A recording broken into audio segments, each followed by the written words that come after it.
It was supposed to be a day of pride, a moment when retired Marine Sergeant Major Marcus Jackson would watch his son, Jamal, walk across the stage to claim his high school diploma. But when two security guards approached Marcus with cold stares and told him to leave the ceremony, his son's moment of triumph, tensions flared. Little did anyone know, 6 Navy SEALs seated quietly in the crowd were about to turn a moment of injustice into one of unforgettable solidarity. Marcus Jackson sat in the crowded auditorium, his broad shoulders filling out the crisp dress shirt he'd chosen for the occasion. His son Jamal was about to graduate high school, and Marcus's chest swelled with pride. 18 years of late-night talks, football games, and life lessons had led to this day. He adjusted his tie, his calloused hands betraying a lifetime of service, 25 years in the Marine Corps, deployments to Iraq and Afghanistan, and a chest full of medals he rarely spoke of. Today, though, wasn't about him. It was about Jamal. "Excuse me, sir." A voice cut through the low hum of the crowd. Marcus turned to see 2 security guards standing over him. The first, a stocky man with a buzz cut, held a clipboard. The second, taller and leaner, had his arms crossed, his face unreadable. "Yes," Marcus replied, his tone calm but firm, the way he'd addressed junior Marines for decades. The stocky guard spoke again, his voice clipped. "We need you to come with us. There's an issue with your ticket." Marcus's brow furrowed. "My ticket? I was invited by the school. My son's graduating today." The taller guard shifted his weight. "Sir, we've got a report of an unauthorized attendee. Please step outside so we can sort this out." Marcus's jaw tightened. He'd faced worse than this. Hostile checkpoints, insurgent ambushes, but the sting of being singled out here in front of hundreds of parents hit differently. He glanced around. A few nearby families were starting to notice, their whispers like static in the air.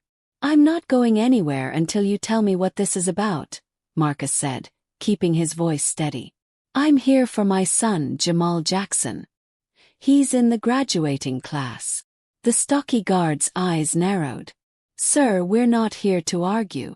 You need to leave now, or we'll escort you out." The words landed like a slap. Marcus leaned forward, his hands gripping the armrests. "You're telling me I can't watch my own son graduate? You better have a damn good reason." The taller guard uncrossed his arms, stepping closer. "We don't need a reason, sir. Let's go." Before Marcus could respond, a low voice came from a few rows back. "Hold up." Marcus turned, as did the guards. A man stood up, tall, broad-shouldered, with a close-cropped beard and eyes that carried the weight of someone who'd seen things. He wore a simple navy blazer, but his posture screamed discipline.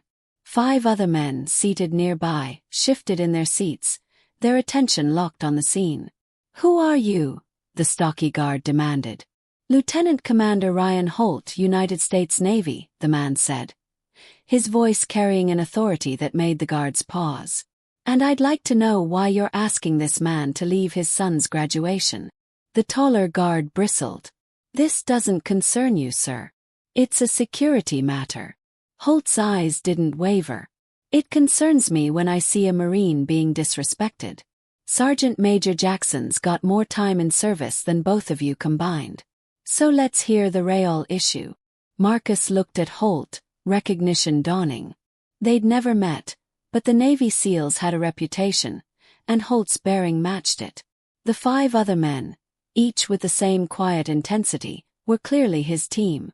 Marcus felt a flicker of gratitude but kept his focus on the guards. The stocky guard flipped through his clipboard, his confidence faltering. "We got a call about an unauthorized person in this section. That's all I know." "Who made the call?" Marcus asked, his voice low but sharp. "Because I was personally invited by Principal Edwards. My name's on the guest list." The taller guard hesitated, then spoke into his radio. "Control, can you confirm the guest list for a Marcus Jackson?" A crackle came through, followed by a voice. "Jackson Marcus. Confirmed on the list. No issues."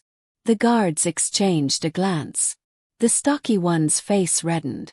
"There must have been a mix-up," he muttered. "You can stay, sir." Marcus didn't relax. "A mix-up?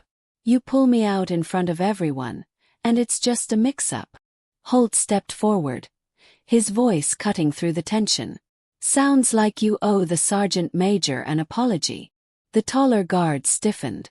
"We're just doing our job." "Your job is to check the list before you make a scene," Holt said. "You embarrassed a man who's served this country with honor. Fix it." The stocky guard swallowed hard. "Sir, we're sorry for the misunderstanding. It won't happen again."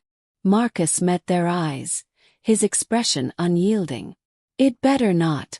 I'm here for my son, and I'm not missing a second of this." The guards nodded, retreating down the aisle. The crowd, which had gone quiet, began to murmur again. Marcus sat back, his heart still pounding. Holt gave him a nod before returning to his seat, the other 5 SEALs watching the guards until they were out of sight. As the ceremony began, Marcus refocused on the stage. Jamal's name would be called soon, and he wasn't about to let this incident ruin the moment. But he couldn't shake the feeling that the mix-up wasn't an accident. He'd dealt with too many mix-ups in his life. Being followed in stores, questioned by police for no reason, overlooked for promotions despite his record. He pushed the thought aside. Today was about Jamal. The principal's voice boomed through the auditorium. "Jamal Marcus Jackson." Marcus stood, clapping louder than anyone, as Jamal crossed the stage in his cap and gown, a wide grin on his face. The crowd's applause filled the room, but Marcus's was the loudest. Jamal spotted him, gave a small wave, and Marcus felt his chest tighten with pride. After the ceremony, families spilled into the school's courtyard for photos and congratulations. Marcus found Jamal near the fountain, surrounded by friends. "Dad!" Jamal called, breaking away to hug him. "You made it." "Wouldn't miss it for the world," Marcus said, his voice thick. Jamal's eyes flicked to the 6 men standing a short distance away, talking quietly among themselves. "Who are they?" he asked. Marcus glanced over. "Some Navy guys who had my back earlier. Come on, let's say hello." They approached the group, and Holt extended a hand. "Sergeant Major Jackson, good to meet you properly." "Ryan Holt. These are my guys. Petty Officer Mike Torres, Chief Eric Barnes, Lieutenant Jake Carter, Petty Officer Sam Lee, and Chief Dan Walsh." Marcus shook each man's hand, noting their firm grips and steady gazes. "Appreciate what you did back there," he said. "Didn't expect backup, but I'm glad you were there." Torres, a wiry man with a quick smile, spoke up. "We saw those guards zero in on you for no reason. Didn't sit right with us." "Yeah," Barnes added, his voice gruff. "We've all been in enough messes to know when something's off. That wasn't random." Marcus nodded, his suspicions confirmed. "I've dealt with this kind of thing before. Thought maybe I was past it, but I guess not." Holt's expression darkened. "Shouldn't happen to anyone, especially not a Marine with your record. We checked you out after the guards left. Silver Star, Bronze Star, 3 tours. You're the real deal." Marcus shrugged, uncomfortable with the praise. "Just did my job. Like you all do." Jamal, standing beside his father, looked at the SEALs with awe. "You guys are SEALs. Like actual Navy SEALs." Carter chuckled. "That's us. Here for our buddy's kid brother's graduation, but we couldn't let your dad get hassled like that." "Who's your buddy?" Jamal asked. Walsh pointed to a teenager in a cap and gown, posing for photos nearby. "My little brother, Tyler. He's in your class." Jamal's eyes widened. "Tyler Walsh? No way. He's on the football team with me." Marcus smiled, the connection clicking. "Small world." Holt looked at Marcus. "You know, Sergeant Major, we're stationed nearby. If you ever need anything, you've got friends." "Appreciate that," Marcus said.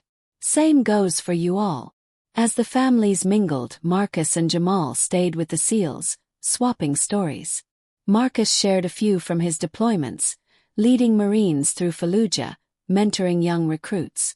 The SEALs, in turn, talked about their training, though they kept the details vague. Jamal soaked it all in, his eyes bright with admiration.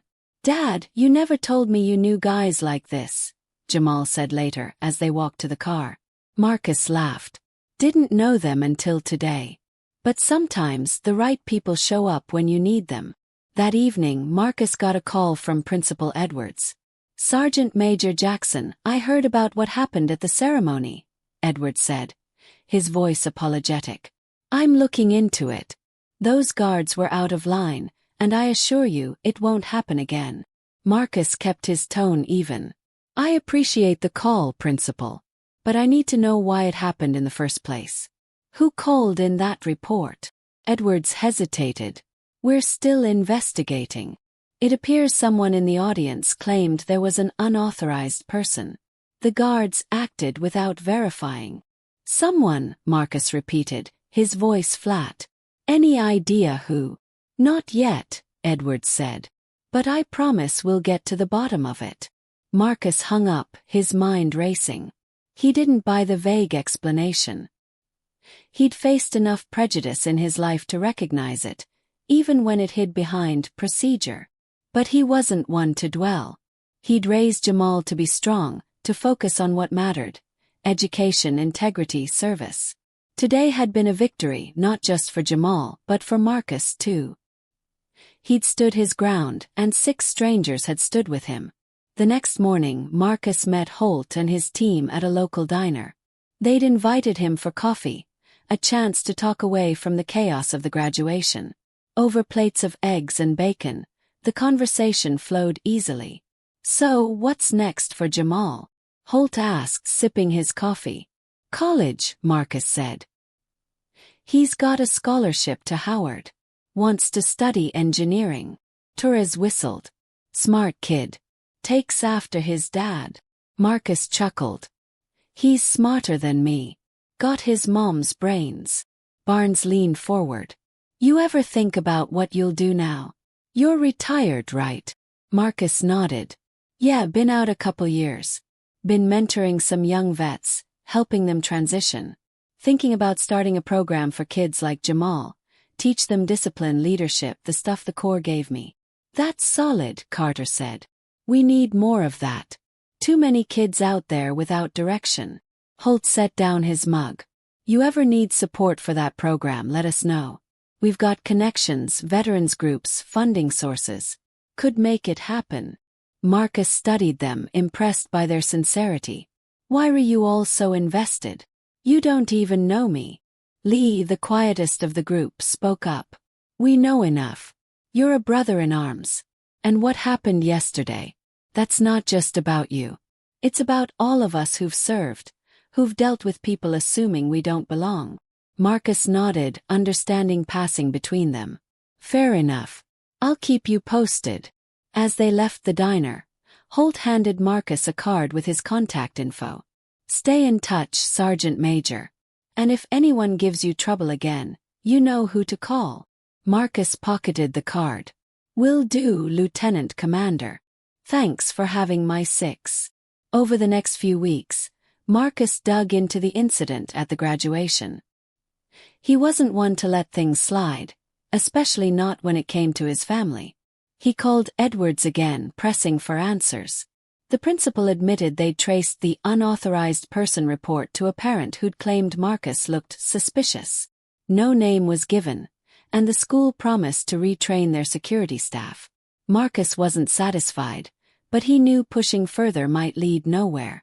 Instead, he focused on Jamal, helping him prepare for college. They spent evenings packing, talking about the future.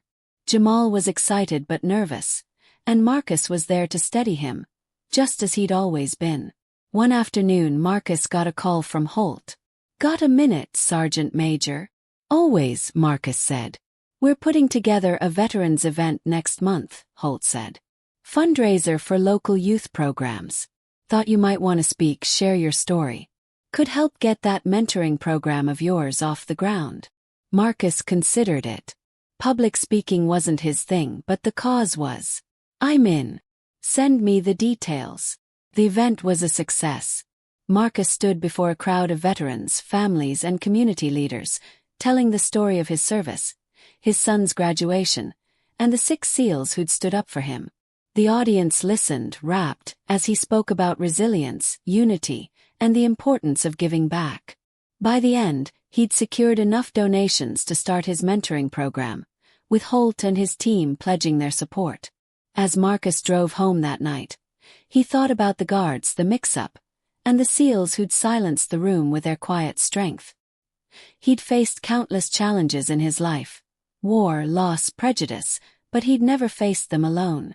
And now, with Jamal on his way to college and a new mission to guide young people, Marcus knew he never would.